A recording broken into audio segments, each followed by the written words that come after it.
Bonjour, bienvenue dans la série sur les échecs. Donc toujours sur le fou et les diagonales ouvertes. Ici, on a une partie de Najdorf contre Minev qui s'est jouée aux Olympiades d'échecs à la Havane en 1966.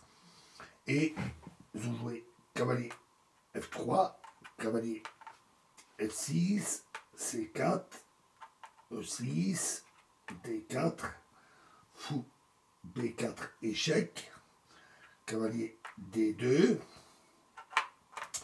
D5, E3, roc, A3, fou E7, fou D3, B6, roc, fou B7, B4, un très bon coup, C5, D prend C5, B prend C5, B5, A6, B prend A6, fou prend A6, dame C2 et cavalier B D7.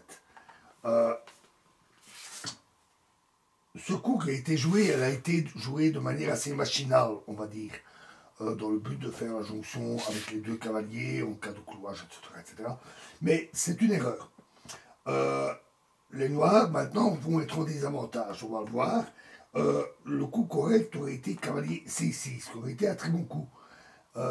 Et alors, à ce moment-là, les blancs doivent choisir un autre plan que dans la partie, parce que E4, qui va être joué, abandonnerait le point D4 en faveur du pion et du cavalier. Maintenant, le cavalier ne menaçant plus D4, ils ont joué E4, un très bon coup. Et il se fait que les blancs noirs ne peuvent pas jouer D4 parce qu'ils s'en suivraient E5 suivi de fou prend H7 échec. On voit déjà la force des deux de la dame et du fou qui visent la position du roi.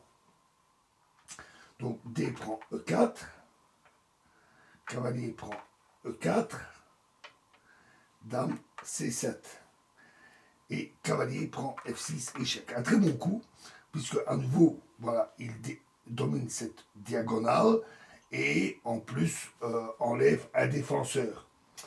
Euh, alors, mauvais, par exemple, aurait été euh, fou B2 pour attaquer le cavalier. Parce que alors H6, et après cavalier prend F6 échec, c'est fou prend F6. Et si cavalier C3, les noirs par dame F4 prennent de façon assez surprenante, ils reprennent l'initiative. Donc cavalier prend F6. Alors, fou prend F6 n'est pas bon.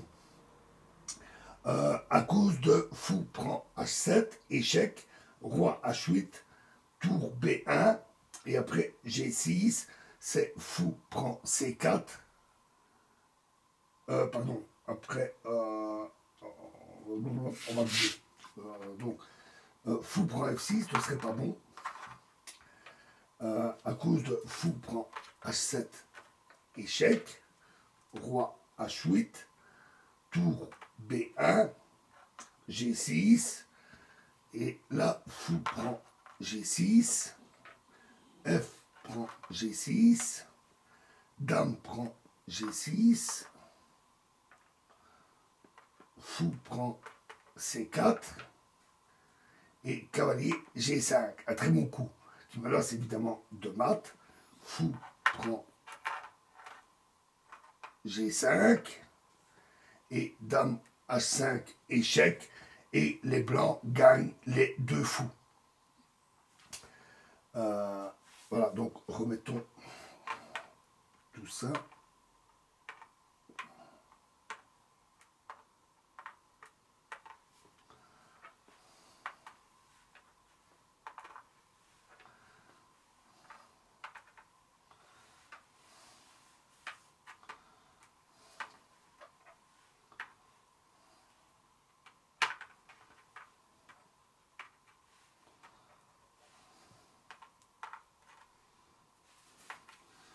après cavalier F3, cavalier F6, C4, E6, D4, fou B4, échec, cavalier B, D2, D5, E3, roc,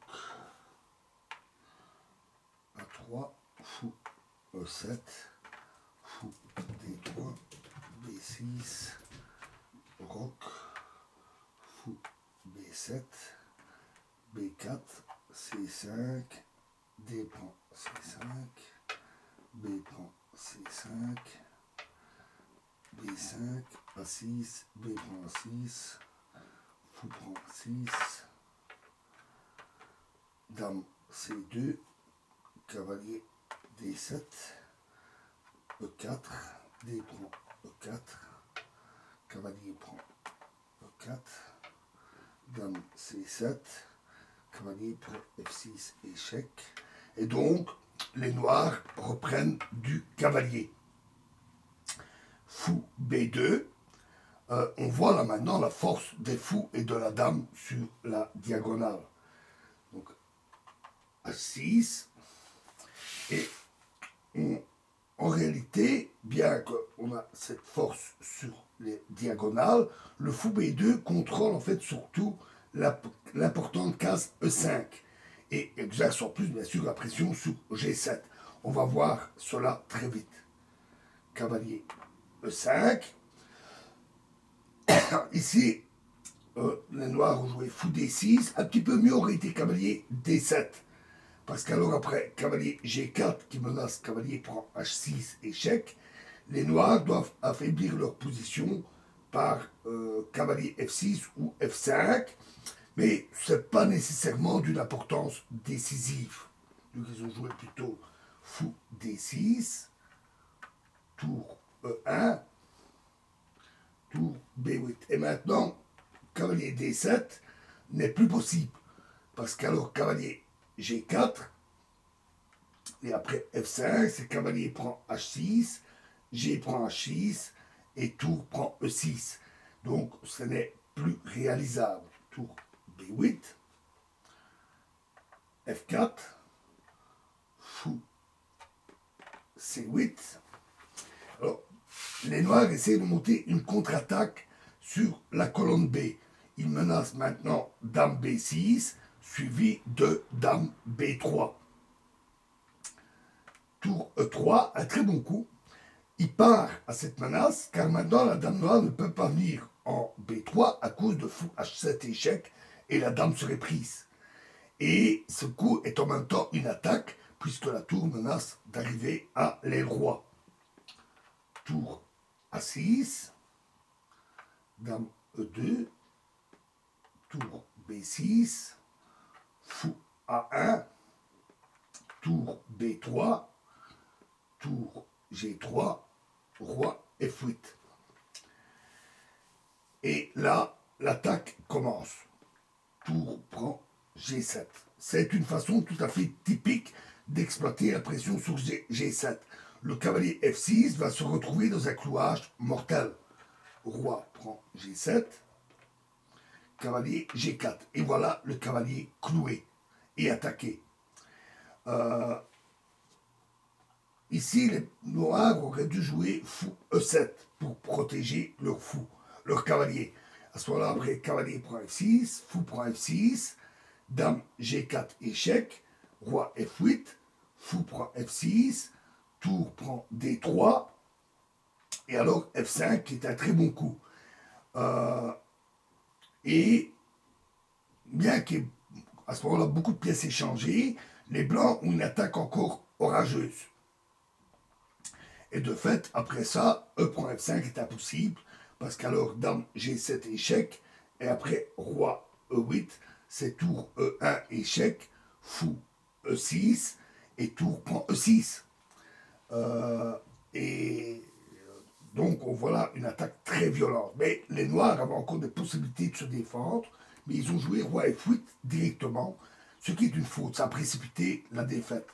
Fou prend F6, fou prend F4, Il y avait maintenant la menace de cavalier H6 et dame G4.